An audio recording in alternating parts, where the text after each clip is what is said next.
हमारा टॉपिक है डिसेबिलिटी और डिसऑर्डर, यानी डिसेबिलिटी होता क्या है, डिसऑर्डर क्या होता है, दोनों में डिफरेंस क्या है। तो डिसेबिलिटी के बारे में आपको पता है कि disability is a disadvantage that restricted the function और मूवमेंट ऑफ ए पर्सन, यानी कि हमें कोई भी फंक्शन या मूवमेंट करने में जो है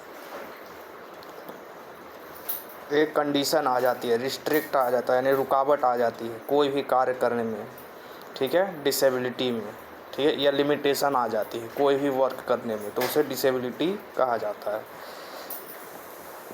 और डिसऑर्डर क्या होता है, तो disorder is the disruption cause to the normal function of a person, यानी कि जो पर्सन है वो उसका फंक्शन नॉर्मल है लेकिन वो थोड़ा सा डिस्टर्ब है, मेंटली डिस्टर्ब है, ठीक है, तो वो डिसऑर्डर के अंदर आ जाता है।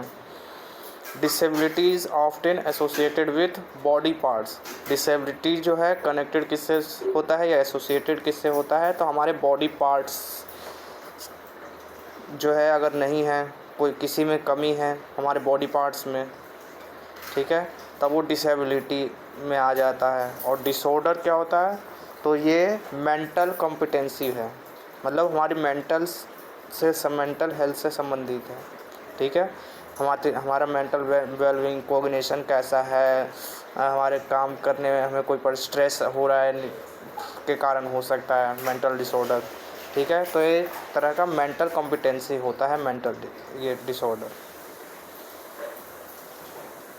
साथ ही डिसेबिलिटी को जो है हम चेंज नॉर्मल नहीं हो सकता। डिसेबिलिटी अगर मान ले किसी व्यक्ति का अगर वो 40% या 60% डिसेबिलिटी हुआ है, जैसे इम्पेयरमेंट हुआ है, ठीक है, जैसे लेग में, या किसी का हैंड जो है नहीं है, एक वन आर्म नहीं है, तो वो डिसेबिलिटी के अंदर आ जाता है। अब वो वापिस हाथ जो है अगर उस व्यक्ति का कट गया है, ठीक है, तो उस कारण उसको क्या है लिमिटेशन आ जाती है, कोई भी काम करने में परेशानी का सामना करना पड़ता है डिसेबिलिटी में, ठीक है, तो वो बॉडी पार्ट्स अलग हो गए तो अब उसको काम करने के लिए परेशानी का सामना करना पड़ रहा है, यानी वो डिसेबिलिटी के अंदर आ गया और उसको जो है नॉर्मल हम नहीं कर सकते हैं, ठीक है। लेकिन जो मेंटल जो डिसऑर्डर होता है इसको हम नॉर्मल कर सकते हैं, ठीक है, चांस है कि ये नॉर्मल हो जाए, काफ़ी हद तक नॉर्मल लाइफ जी सकता है। अब डिसेबिलिटी के अंदर फिजिकल डिसेबिलिटी आ जाती है, जैसे कॉग्निटिव डिसेबिलिटी हो गया, इंटेलेक्चुअल डिसेबिलिटी हो गया, ठीक है। वैसे ही डिसऑर्डर्स में आ जाते हैं ADHD यानी attention deficit hyper active disorder, SPD यानी स्पीच या सेंसरी प्रोसेसिंग डिसऑर्डर, SPD यानी सेंसरी प्रोसेसिंग डिसऑर्डर यानी सेंसरी इशूज़ जिसको है, ADHD यानी ऑटिज़म स्पेक्ट्रम डिसऑर्डर, ये सारे डिसऑर्डर है। OCD यानी obsessive compulsive disorder, ODD down syndrome, CP cerebral palsy, ठीक है, ये सारे जो हैं किस में आ जाते हैं, डिसऑर्डर के अंदर आ जाते हैं। अब डेवलपमेंटल माइलस्टोन क्या होता है, तो developmental milestone skills such as talking to first step, जब बच्चा पहली बार बोल रहा है, स्माइल कर रहा है, ठीक है, फर्स्ट टाइम, या बाय बाय कर रहा है फर्स्ट टाइम, ठीक है, वो डेवलपमेंटल माइलस्टोन हो गया। लेकिन children reach milestone in how they play learn, यानी कि माइलस्टोन पे है बच्चा, ठीक है, एक एज है, लिमिट है, जैसे 0 to 3 ईयर्स तक बच्चे जो है बाय बाय बोलना सीख जाते हैं, स्माइल करना सीख जाते हैं, ठीक है, कुछ वर्ड्स बोलना सीख जाते हैं। लेकिन बच्चे जो है खेलना सीख जाते हैं, ठीक है, एक बच्चा दूसरे के बच्चे के साथ या पेरेंट्स के साथ खेलना शुरू कर देता है। लेकिन वही माइलस्टोन जब कमी हो, किसी को डेवलपमेंटल डिले जब होता है किसी व्यक्ति का, तब क्या होगा, वो कैसे खेलना है उसे समझ नहीं आता है, ठीक है, लर्न कैसे करना है, बोलना कैसे है, स्पीक कैसे करना है, बिहेवियर कैसे रखना है, कैसे बिहेव करना है, कैसे मूवमेंट करनी है, जैसे एग्जांपल में क्रॉलिंग एंड वॉकिंग, ठीक है, इन सभी चीज़ों में उन्हें परेशानियों का सामना करना पड़ता है। डिलेज में, डेवलपमेंटल डिलेज में होने के कारण इन सब में परेशानियाँ होती हैं। अब कुछ काउजेज एंड रिस्क फैक्टर्स है डेवलपमेंटल डिसेबिलिटीज़ के।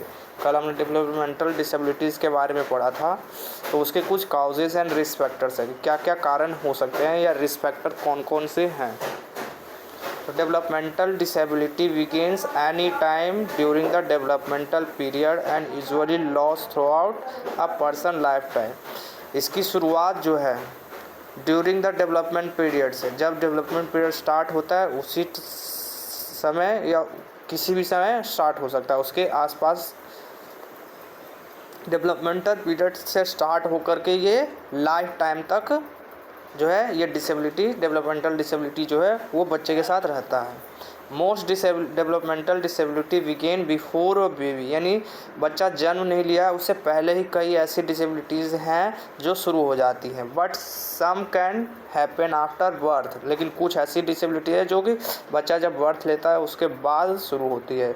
उसका कारण क्या होता है, तो हो सकता है बच्चे को इंजरीज हो गई हो या इन्फेक्शन हो गया हो या अदर फैक्टर्स हो सकते हैं। Most developmental disabilities I have thought to be caused by complex mix of factors, यानी मिक्स ऑफ बहुत सारे फैक्टर्स मिक्स हो गए तो उस कारण हो सकता है, वो भी एक कारण हो सकता है। जैसे कि मिक्स फैक्टर में कौन कौन सा, जैसे जेनेटिक्स हो गया, ये पेरिनेटल हेल्थ एंड बिहेवियर हो गया, ठीक है। जैसे कि सच है स्मोकिंग एंड ड्रिंकिंग के कारण प्रेगनेंसी के समय में स्मोकिंग या ड्रिंकिंग करना जो है हेल्थ के लिए हानिकारक होता है। अगर किसी जैसे माता पिता हैं तो कुछ माता पिता जो है अल्कोहल ड्रिंक कर रहे हैं या स्मोक कर रहे हैं तो वो हेल्थ के लिए हानिकारक है, तो वो जो है एक जेनेटिक फैक्टर्स बच्चे के अंदर आ सकता है, तो वो एक कॉम्प्लेक्स फैक्टर्स बन सकता है डेवलपमेंटल डिसेबिलिटीज़ का।